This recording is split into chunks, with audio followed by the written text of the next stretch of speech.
Remember when we didn't have answering machines at home? And and everybody Unfortunately, was like, yes, "You all of got to us get are an old enough answering to machine." remember that, Jason. Yeah, well, I am. I remember. And now it's you got to have a video doorbell. The state of smart home security. Logitech might be leaving their smart camera behind, and an update on consumer technology spending. All that and more next on ResiWeek. This is ResiWeek, episode 443, recorded Monday, August 5th, 2024. Smart Home Revolution. This is ResiWeek, the weekly look at the residential arm of the AV industry. My name is Tim Albright. I am your host, and for the ever vacationing Matt D. Scott, who knows, somewhere in Canada is where that gentleman is. First, to help me talk about the news is Jason Knott. He is with Details. Welcome, sir. Hey Tim, thanks for having me. Great to be here. Absolutely. Thank you. And also a young man that I got to know a number of years ago through various avenues, Crestron and CDA among them. His name is Ian Bryant. He is with IES Communications. Welcome, sir. Hey, Tim. It's a pleasure to be here as always. Thank you. Absolutely. Absolutely. All right.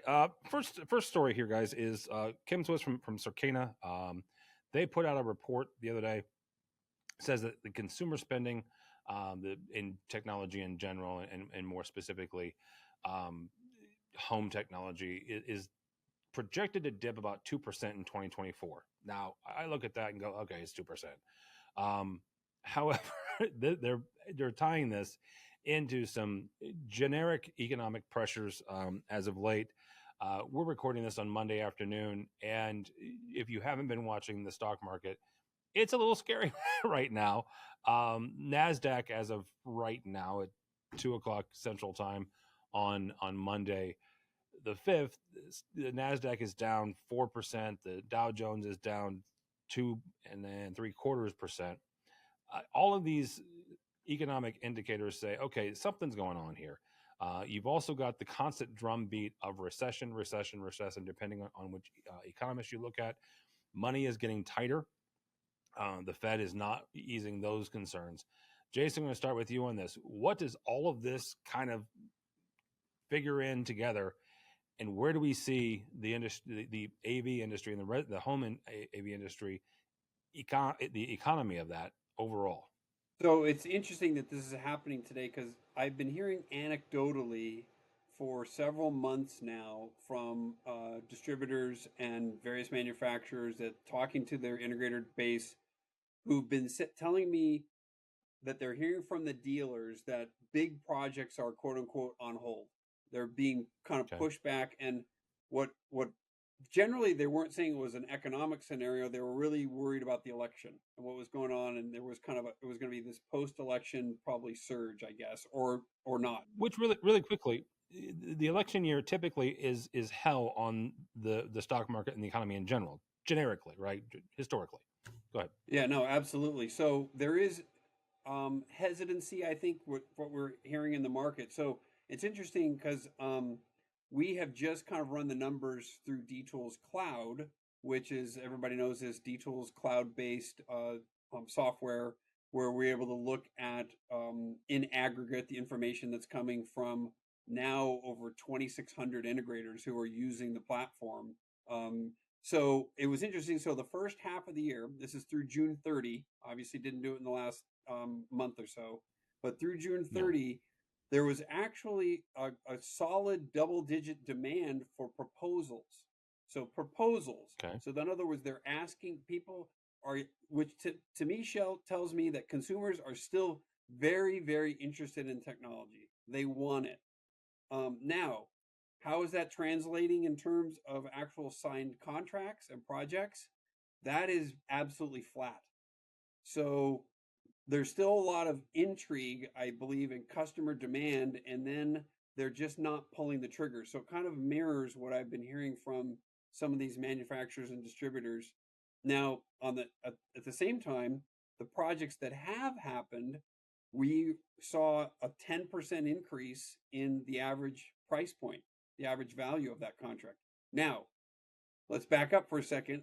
How much of that is labor, the increased cost of labor, which we know is increased? How much of that is the increased cost of equipment, which we know has increased? So certainly there's no doubt that that is part of the increase. Could it also be, though, that integrators are broadening outside of traditional AV, and now we're starting to see it reflecting lighting and power and some of these new categories? I actually can't answer that question because we don't know, but I would think that that's also a contributing factor to the increases. So this news today kind of mirrors a little bit what I'm hearing, but at the same time, the projects that are going through at a higher price points right now. All right, Ian, same kind of question is as you're sitting where you are now, more on the integration side. What are you seeing as far as the overall health of the AV economy? Haven't seen any drastic changes yet. I mean, obviously, this news just came out about the market, but as you mentioned, everyone gets kind of nervous around an election year. No one really knows what's going to happen. The feds in the United States also decided, they weren't going to start bringing down rates yet, so that kind of puts everyone further on edge. So far, in the CI channel, a lot of these projects take years to complete. So a lot of integrators aren't quite seeing much of an effect yet. They may see a little bit of dip in some of those sales conversions, as Jason was talking about, but their ongoing project queues are generally pretty long, and that's residential and commercial. But I think the integrators that went through the 2020 pandemic and those that were even older and went through 2008 market have that experience and the resiliency to make it through. They'll have to pivot a little bit and maybe focus on some more niche sectors like luxury where it doesn't dip as hard. But for right now, we're not seeing a huge bit of change. But come November, December, we'll see. One of the other interesting things I want to pull on for a second is, according to the CIRCANA report again, that there's been a rise in popularity on the home theater market. Now, a little bit here is you've really got 2 to 3 different layers, and Jason, I'm going to pick on you for a second. You've got 2 or 3 layers or levels of the home market, right? You've certainly got the entry level, you've got the mid market, and as Ian just alluded to, the luxury market, right? That feels a bit where the home theater market has lived traditionally, right? If you have enough money to build a brand new $10 million home, well, then you're going to spend $500,000 of that on a home theater. As opposed to if you're just trying to get some shading or you're trying to get distributed audio or whatever, home theater may not be on your list there. When you're looking at, whether it's from D-Tools or just your own experience, when you look at this market, is it the luxury that's still keeping the luxury level that's keeping us afloat, or is it more the mid and the entry level? I won't say it's keeping it necessarily afloat, but I will agree with Ian that there's a lot of integrators, and we saw this at CE Pro for many years. We're pivoting to focus solely on the luxury community, and it was a lot of it had to do with the advent of DIY. Think about how easy it is for you to control things now on your own phone that you weren't able to do 5 and certainly not 10 years ago. So that entry level, I hate to use the term entry level because I really look at that more as the security market, which we're going to talk about a little bit later, pivoting into smart home, that traditional security integrator kind of adding some elements there. But yeah, I think Ian's correct that the luxury market is always been shielded from a lot of these ups and downs. I think it will continue to be. We did see in 2007, 2008, however, a decline in what they called conspicuous consumption. Do you remember that term? Yep. So there was a decline in that. And so we did see some wealthy individuals who I think continued with projects, but they were continuing with them not as these weren't showing up in the magazines. Let's put it that way. So they were doing it on the sly a little bit because it was offensive to all these people who were out of work and all these industries that were collapsing at the time. So I think the luxury market will continue to stay strong. I think DIY is going to continue to push forward and kind of take in that portion of the market. And I think a lot of the integrators who are going to have maintained strength in their businesses are going to either pivot into new categories, like we were talking about earlier, lighting fixtures, power, those sorts of elements, or they're going to be shielded in not every integrator has the ability to even be in the luxury market. There's some areas Yeah. of the country where that just doesn't exist. Yeah, absolutely.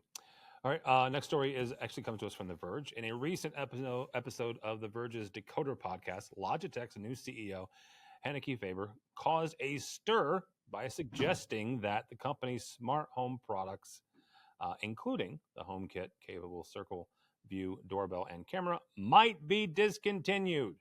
I kind of lean on the might be part, guys. Logitech has since clarified that these products are still in production and they're still available for purchase. Confusion highlights Logitech's shift in focus towards three main key categories: personal workspace, video conferencing, and gaming. None of them have anything to do with security. It also leaves its smart home offerings in limbo. Now, while the company promises continued support, quote unquote, for the existing products, the the incident raises questions about the future of Logitech's involvement in the smart home market, particularly for Apple HomeKit users who rely on these devices for HomeKit secure video capability. Ian, first question for you, bud. When you look at this story, besides the fact that this new CEO needs some media training, that's beside the point. If the worst fears of homeowners are realized and Logitech really does exit stage left of the security market, what can Logitech owners, what can the dealers do if Logitech says peace out, we're not doing this anymore? So yeah, first of all, in this article, big oops for the CEO there. I don't think, luckily, that the general consumer is reading too much of The Verge, but from the integrator's perspective, Don't tell them well, that. I would just say, most consumers are not reading tech articles and tech magazines. It's your very small portion of that group of the general consumer community that are actually following up on tech pieces. But from the integrator perspective, the thing to keep in mind when a manufacturer announces something like this is that more than likely, Logitech's a very reputable company. I think they're going to continue to support the software. My number one concern is, how long are they going to continue to provide firmware and software updates that fix that fix security breaks?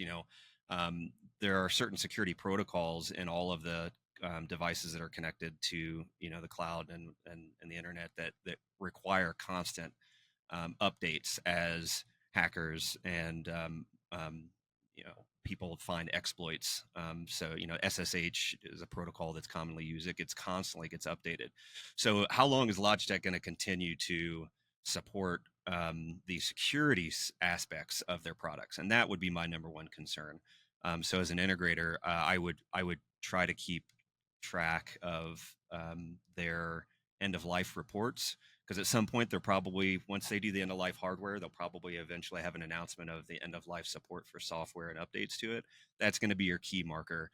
At that point, that's when you start recommending your customers to switch over to a brand that's going to continue to be supported full time. Jason, I'm going to say one word to you, and I just want your initial reaction. Harmony. It's funny you should say that, because I can remember about 2 years ago at CEDIA Expo listening to two integrators argue over, one guy was still saying, that was the best remote that I ever programmed. And because it was the best remote they ever programmed. Yeah. And I can't believe it went away. And the other guy was, you're crazy, blah, blah, blah, blah. And for many years, that was the number one remote control in the industry. So the thing that I found interesting in this Verge article, and I actually had to go look it up, was the conversation about the HomeKit security video service, which I didn't realize. The differentiator there apparently is that Apple will process the information locally and then send it up to the cloud, and then it's encrypted there for usage, or for the homeowner to be able to see this recorded video. Whereas other cloud-based video will actually send it up to the cloud, and it gets processed and encrypted up in the cloud, not locally. And so I think kind of the question here that The Verge was asking was, how important is this? And I'll ask this to Ian. How important is that differentiator? Because if this is one of the few devices still left that's linking to this HomeKit video service, it doesn't sound like it was that big of that important to integrators or that big of a differentiator to really move the needle on this product. It wouldn't be going away, quote unquote, not going away or not going away if it was such a killer service. Yeah, no, not at all. From the consumer perspective, those that are the diehard Apple fans and want to use HomeKit for everything, there's definitely a need there. But from the CI channel, it's very small. Let me ask this. Let's go back to what Jason was talking about that DIY market that has come in, and I'm going to pick on our all of our friends, Mitch Klein, who a number of years ago started talking about the do it with me, right? So whether it's do it with me or do it, DIY, is this where kind of both Logitech and the HomeKit live? I think so. There's always that fine line. It depends on the consumer themselves personally. But there's the do it for me, do it with me, and then do it yourself. But it's kind of bridging that little line. Yeah. And think about the surveillance and the video doorbell market. They're competing with some big pocketed companies there. Amazon, Google. I mean, that is a tough market to continue to compete against financially for Logitech. And I think they pivoted to that do it for me model, or direct to dealer, direct to consumer, I should say, model, and away from the dealer channel many years ago. And they're realizing it takes a lot of money to compete at that level.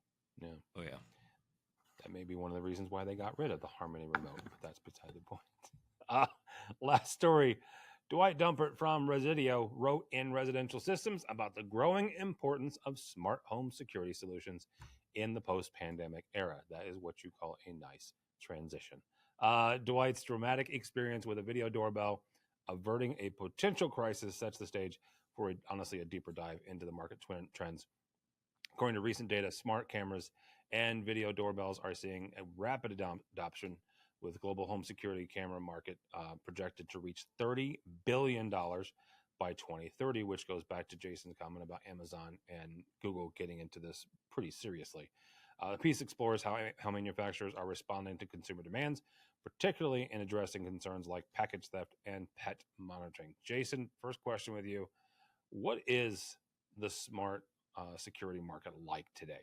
So there's no doubt whatsoever in my mind that security is the majority foot in the door for consumers when they want to get smart home devices. I shouldn't say that, because maybe the smart speaker, they might have gotten one of those beforehand. But beyond that, it's security. If you really look, security, remember, is for many consumers a need to have peace of mind solution, not a gee, wouldn't it be nice to have solution. Yeah. So there's a different driving force that has people buying security systems. And then once you get security, you're seeing with ADT and Vivint and all the other, the national players at the security level starting to, now they went into the smart home because the security was that foot in the door, toe in the water, so to speak. And now you've got a security system. Now let's add lighting control. Now let's add audio. Now let's add thermostat control. So I'll never forget going and visiting Taylor Morrison, which is one of the biggest builders in the country, down in Houston. They were doing a new development, and they were showing me the homes, and the video doorbell completely altered the way in which they showcase their show homes in their developments. They start the customer, instead of the customer coming into the house and wandering around and having the person sitting at the kitchen table waiting for them, they greet them now at the front door, and they say, "Oh, before we go in, let's show you this video doorbell." And they show them the video doorbell, and then from there they immediately bring them in to show them the touch panel. This is where you're going to see the video of who's at that door. Oh, wow, while we're here, let me show you the lighting control. Let me show you the multi-room audio. So the technology, because of the video doorbell, went from an afterthought to the very first thing that they were talking about in the home. That's how powerful. Remember when we didn't have answering machines at home? and everybody was like, unfortunately, yes, all of us are old enough to remember that, Jason. Yeah, well, I am. I remember. And now it's, you got to have a video doorbell. I say you got it, but the penetration levels are certainly high. Rural areas, you're probably never going to see it, but I would bet it'll be 50% of homes easily will have video doorbells at some point. Ian, same kind of question is where do you see this market evolving and taking off from, as Jason's point, from the video doorbell on? I first just have to say, reading this just had me, every time I think about the new home security market of where we are, I think about where we came and 10, 15 years ago when we were wiring sensors to every single window and every door and keypads all over. It was just a mess. Where we are now is just so drastically different. Where I see things going in the future, there are some manufacturers that are in the more high end luxury market, but as the technology starts to trickle down to the more direct to consumer or DIY, we're going to start seeing, and we have a little bit of the AI, the algorithms of the video tracking. They're getting a lot smarter, being able to, as you mentioned in one of these, in this piece, is the tracking boxes, facial facial scanning, threatening behavior, different movements. You can actually now do facial recognition and identifying people that should or shouldn't be on your property. So I really start seeing, as that becomes more prevalent in these products, that's where we're going to see a lot more accuracy and a lot more additional comfort for those that are installing and putting these in their homes. And I think also some more of the active third-party active monitoring. So a local fire department or police department is getting notified, not just with a notification of, hey, this house's alarm went off, but also, hey, the alarm's off, here's camera feeds. I see some of that possibly happening. There's going to be some security, people are going to be a little concerned about it. But if you're out of cell phone service or you're at the office in a meeting, and something's going on that you can't react to, one of the biggest problems I think now is a lot of these, I can see this, I can see my boxes getting stolen, but I can't do anything about it. And we'll get eventually to the point where you can opt in to say, immediately notify people and send them these images or send them these video clips so that things can happen if you're unable to. It's going to go even further than that. I'll say AI. The best AI demos that I've seen so far for the smart home are in security surveillance, where it's the AI is watching the camera video feed, and it can identify a gun, it can identify a knife, it can identify the motion of somebody picking up a package from your front door, and send an immediate notification to the central station or the authorities or to you as the homeowner, not just saying, hey, there's an alert, but saying, here's exactly what's happened. There's somebody on your front door with a gun, and there were certain things, like gun was one of them, that would immediately be not just to the homeowner, but would be to authorities. So AI, if we think AI is going to move into the smart home, security is going to be the entry Number point. one. So Yep. let me make one other point. I don't think it's coincidental that this article was written by Resideo, who just acquired Snap One, to talk about the merging of security and the smart home. And I think we can expect to see a lot more articles coming from them talking about that same scenario. Absolutely. Let me ask you guys this, and I'll pick on you first, and Jason, I have you chime in. When we look at the opting in part, right? What are the benefits, and also what are the concerns there? Well, as Jason mentioned, the benefits are immediate actions can be taken without the necessary input from the homeowner. And the scary part is that you can have an AI software monitoring your camera feeds at all time, and that kind of gives some people the heebie-jeebies. And it's it makes me kind of nervous too, to having something constantly reviewing your feed. So camera placement is going to be definitely something you want to make sure that you're not putting any camera feeds in places, if you are having something monitoring it, that are in places you don't want. You want to have full privacy.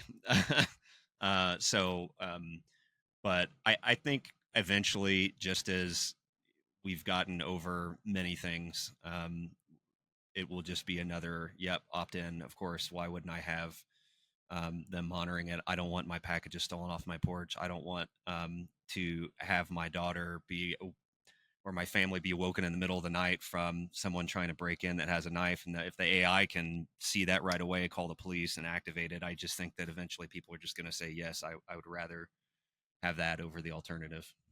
Jason? The thing I think is kind of an interesting, and Ian brought it up there, is the whole concept of privacy is almost gone from our colloquial conversation. They know where we are. They know where we've been. They have us all on facial recognition.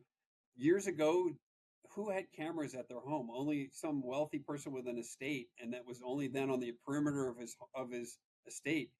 Now, the expectation of privacy is it'll be interesting to see how the definition of privacy changes, because we really are not private anymore. And I'll never forget, I think it was 5, maybe even 10 years ago, one of the keynoters at CEDIA Expo, and I don't remember who he was, one of the futurists, said that integrators will be, right now you're being paid by your customers to bring them to the cloud and connect them.